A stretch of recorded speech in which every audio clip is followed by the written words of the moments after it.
My ex-wife cheated on me with my golden child brother and gave birth to his baby. Now, my family, which always hated me, begs for money after I get promoted. I, 29M, got divorced from my wife, 27F, 2 months ago. She'd been cheating on me with my estranged brother, 27M, for a while, and 4 months ago, I finally found out when she told me that she was pregnant. Initially, she tried to convince me that the baby was ours, but my brother's frequent visits made me question everything, so I decided to check her phone. I confronted her about whatever texts I found, and she ended up confessing that she'd been cheating on me with my brother since she pretty much had no other option anymore. My family and I hadn't been on talking terms ever since I left home when I turned 18. They'd always treated me like an outsider even in my own family, and my brother was the golden child. I thought that it was a little weird to start the party meant for me without me, but then, I saw the cake and completely lost it. I finally confronted my parents and asked them why they hadn't thrown me a party for an actual, real achievement instead, and they told me that after my acceptance letter, they didn't want my brother to feel left out, so they threw him a party instead. And instead of throwing a tantrum, I should be trying to uplift my brother as well.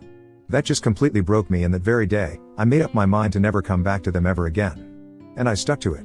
I paid my way through college by taking out a loan and working, and then rented a tiny apartment with a friend after I was done with college. I never spoke to my parents after I moved out for college, and neither did they try to get through to me either. Of course, ages have passed since then, and last year, my brother reached out to me online to ask if I wanted to reconnect with him and my parents since they really seemed to miss me. A lot had happened since I'd left home. Like 2 years ago, I'd gotten married to my ex-wife. I was leading a very comfortable life, but I don't think I'd ever moved on from whatever had happened with my parents, so I did end up agreeing to meet them. It was awkward and felt uncomfortable initially, but they were making an effort to fix whatever they'd done to me in the past, so I felt obliged to make an effort for them as well. So I invited them to my home as well, and I guess that was my first mistake, introducing my brother to my ex. They met, they started an affair, and she got pregnant. I was really happy when I found out that she was pregnant, since I'd obviously thought that the baby was mine. But then, like I'd mentioned earlier, my brother started visiting more often after I found out about the pregnancy, and while initially it didn't bother me, it started getting weird when he would touch my wife's pregnant stomach and speak into it. My ex told me that it wasn't that big of a deal, but I just couldn't shake off a sneaking suspicion that my brother had more to do with the baby than he was letting on. 6 months into the pregnancy, I decided to go through her phone while she was asleep, and it confirmed everything that I was terrified of. The texts between my ex and my brother proved that it was actually his baby, and they'd been together for a while now. Not only that, my ex had no intention of ever letting me know that the baby wasn't even mine. She and my brother planned on telling me about the affair after the baby was born, and then, she'd get a divorce from me and finally get with my brother while they'd live off the fortune with the child support that I'll be paying. The next morning, I asked her about the texts, and while she did try to deny it at first, she eventually gave up and confessed. That was the end of my marriage of 2 years, and well, of course, my parents sided with my brother and my ex. All their words about the two of us being equally important to them were just words after all. When my ex and my brother announced our divorce on social media and her decision to marry him, my entire family was fully supportive of their decision. Nobody cared that they'd ruined my mental health and broken my trust. Not just that, my ex had been lying to me for 6 months and telling me that the baby was mine. It felt as though I'd not just lost my wife but also my kid, and it just hurt so much. My parents told me that this was for the best and once again, refused to even act like my brother had wronged me. They, in fact, told me that I should be happy that my ex and brother had finally found happiness and should join the celebrations. Once again, I cut them out of my life, and that messed up my divorce as well. My ex-wife walked away with a huge settlement sum in my car, all because my family was on my wife's side in the divorce because she was with my brother now. She and her lawyer cooked up some story about how I was toxic and controlling and forced her to quit her job even though it was her own choice, and my family reinforced it by saying that the reason they'd cut me off in the first place was because of my misogynistic attitude and temper tantrums. So the evidence was stacked against me, and I lost a lot of money in the divorce, but thankfully, I got to keep the house. When the divorce was finalized, I was just glad that I was done with this crap now and wouldn't have to see any of these god-awful people ever again. Luckily, there's no waiting period for a divorce where I live, and my ex-wife didn't contest it either, so I was able to wrap it all up as quickly as possible so that I could move on with my life. It was difficult to forget about all of this, but I drowned myself in work and pushed myself to be better so that I could move on from this nasty episode as fast as I could. That paid off, since 2 weeks ago, I got a promotion. Better position, better salary, and better company car, the works basically. And I couldn't have been happier about it, so I decided to treat myself to a solo dinner date at one of my favorite restaurants.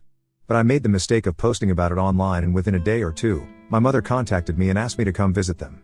I was baffled as to what they could possibly want from me now, since we hadn't even spoken after the divorce was finalized and they'd supported my ex and her lies. I managed to ignore it for a few days, but then she started calling me relentlessly, and eventually, when nothing else worked, she showed up to my office. She simply refused to leave and got into a fight with the receptionist, which was pretty embarrassing, so I promised that I'd visit in a few days, which was how I was finally able to convince her to leave. A couple of days after that, I finally visited my family. They'd used the settlement amount to move into a bigger house so they could accommodate the baby as well, who'd been born just a little over 3 weeks ago. I guess that the alimony was also being used to pay the bills, but truth be told, it didn't really affect me that much since the alimony was a really small part of my salary at this point and I could afford it. My brother wasn't home and my ex was asleep, so it was just my parents who spoke to me. I didn't try to make any small talk and simply waited for them to get to the point, so after around 5 minutes of silence, my father blurted out that my brother had been fired from his job and the alimony and settlement just weren't cutting it anymore. They said that they'd seen the post about my promotion and were hoping that I could help them out since they were running low on money now. My parents retired a long time ago, my brother was out of a job and my ex obviously wasn't going back to work anytime soon. The alimony wasn't enough to pay the bills for a family of 5, especially with a newborn in the house, and I knew that, too. However, I was shocked that they'd even had the audacity to approach me for it after everything that had happened. I was so shocked that I didn't even have anything to say for a good few minutes. But finally, I came to my senses and decided that I didn't need to entertain any of this. I simply got up and left without a word. When I reached the door and opened it, I found my brother standing outside. My parents were telling me to stay back and hear them out, and my brother looked a little alarmed to see me there. I still didn't say anything and proceeded to leave. It was raining pretty heavily and it was a short walk to where I'd parked my car outside their lawn, so I got completely drenched and I was already in a horrible mood. Now this is where I might have been because my parents and brother came after me, and while I was looking for my keys in my pocket, they decided to ask me for help one last time. And this time, it was my brother who was making the plea. He's always been smug and arrogant, a direct result of the way our parents treated us, so it was weird to see him asking me for help, and it must have taken a lot of trouble to convince him, so they were definitely being honest about the bad phase. Anyway, I sort of lost my cool and ended up telling them to leave me alone and that they could beg on the streets if they were really that hard pressed for cash, since a stranger who knew nothing about them was probably more likely to take pity on their condition than I was. Having said that, I got in my car and drove away, leaving them in the rain. I'm not going to lie, it was pretty satisfying to do that to my family since they'd done nothing but mistreat me my whole life. It's been 2 days since that happened and, well, I'm not sure if I'm right anymore. My mother has been texting me nonstop and I feel so guilty for not helping them out. I know I have a lot and sending them a little money won't actually hurt me, but after everything that's happened, it just feels like I'm being used, quite frankly. So AITA for not helping my family out with money after they took my ex's side in the divorce? Update 1. So, I decided not to help them out. It was a pretty big deal for me since I felt awfully guilty about how I was just going to abandon them, but then I realized that, well, they'd been doing that to me my entire life. And even in the divorce, they'd been the ones who had thrown me under the bus, so why should I think twice before doing the same to them? I told my mother to stop pestering me or else I'd be forced to get my lawyers involved, and that wouldn't end well for them.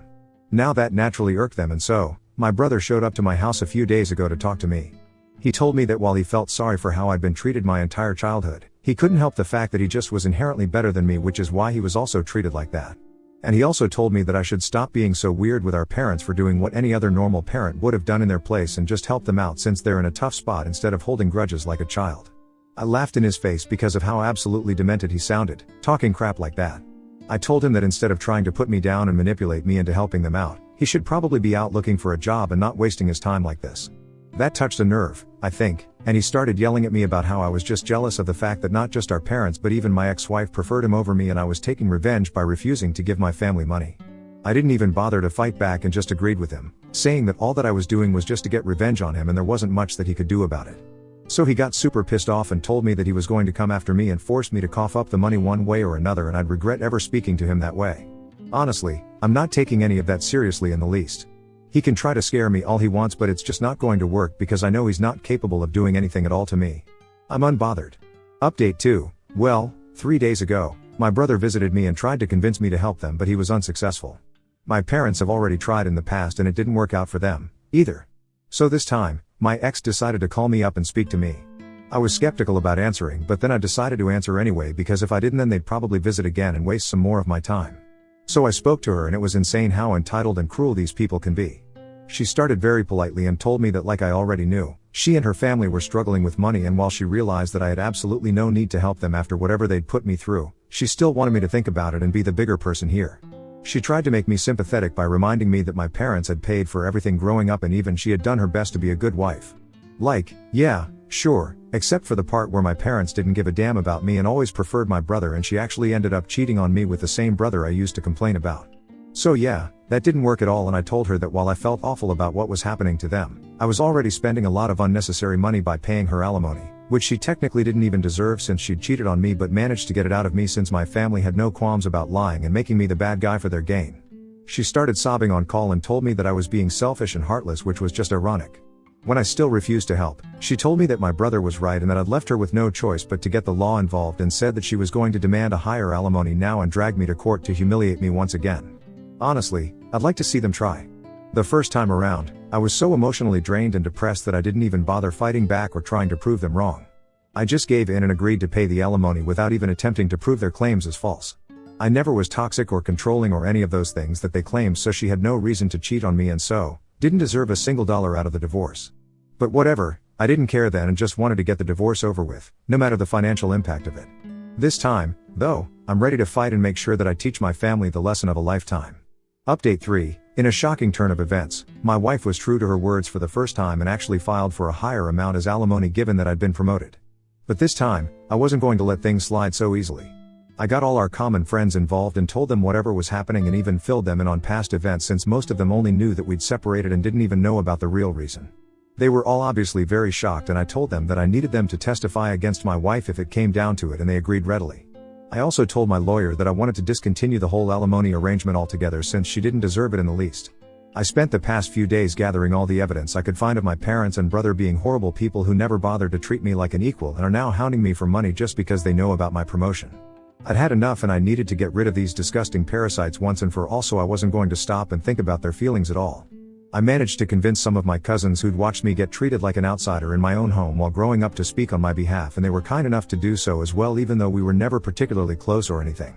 My lawyer was pretty pleased with whatever we'd managed to gather and told me that this would be airtight and we might actually be able to stop paying alimony. It was already known that she'd cheated on me, but the reasons given by my ex, painting me as the villain and my brother as the hero who rescued her, were all lies, and even though I hadn't tried to fight back the last time, I was certainly going to set the record straight this time. And I did so, too. My family had literally nothing to say for themselves when I brought up several video testimonials that my friends and a couple of relatives had recorded in my favor to prove that everything that my family had said was a lie and that I wasn't the kind of person that they'd made me out to be. I guess that they'd figured they'd be let off the hook this time just as easily as the last time, but I wasn't that emotionally fragile anymore, and honestly, whatever they'd put me through had made me a lot stronger. So yesterday, it was finalized that I won't have to pay my ex any alimony anymore in light of whatever new information had surfaced, and I was probably the happiest man on earth when I realized that it was over. It was just so satisfying to see the smug look completely wiped off of my family's face. And my ex looked like she was going to start crying any second now. But yeah, I couldn't care less about her crying anymore and was just simply done with this whole thing. I'd thought that I'd go home and treat myself to some great takeout and a movie, but my family, obviously, absolutely had to do any and everything in their power to stop me from experiencing happiness. I was only a few yards away from my house when I noticed my brother's car parked right outside my home, and I was really confused as to why he'd be there. I still went in and there was my family, standing outside my door and blocking my way in. I was very taken aback and didn't even know what to say, but I decided to act like this didn't bother me and told them to get off my property if they didn't want me to call the police. That's when my dad spoke up and told me that I should be ashamed of myself for what I'd done today. He went on to lecture me about how I had no sense of responsibility towards my family and had betrayed them all by refusing to help them out when they needed it the most. After he was done, I simply refused to answer or engage in any sort of conversation with him and stood there silently. I just didn't want to give them the satisfaction of getting a rise out of me, because I'm guessing that's what the goal was, to get me so emotional that eventually I'd give up and do something rash and stupid. But I'm not an idiot, and their desperate measures weren't going to help their case at all, which they should have realized by then. My silence probably pissed them off even more, and even though my mother demanded that I treat my dad with respect and talk to him, I still refused to speak. I could see them getting agitated because they'd clearly hoped for a huge fight, but nothing of the sort was happening. After some more yelling, my brother finally snapped and grabbed me by the collar. He then proceeded to try and hit me, but my dad managed to pull him back just in time while he yelled about how I was nothing but just a jealous loser who would never amount to anything. I mean, it was really funny, coming from an unemployed guy still living with his parents and begging his brother for money to live on, but okay. I told them that they needed to leave or else I'd actually call the cops, and seeing how they're broke, they should probably make a run for it within the next 5 minutes. Begrudgingly, they went away, but not before one last-ditch attempt by my mother to shame me into coughing up some money. It still didn't work, and eventually, they left. It's been almost a day since that, and they haven't tried to contact me since, and I'm truly hoping that it stays this way now.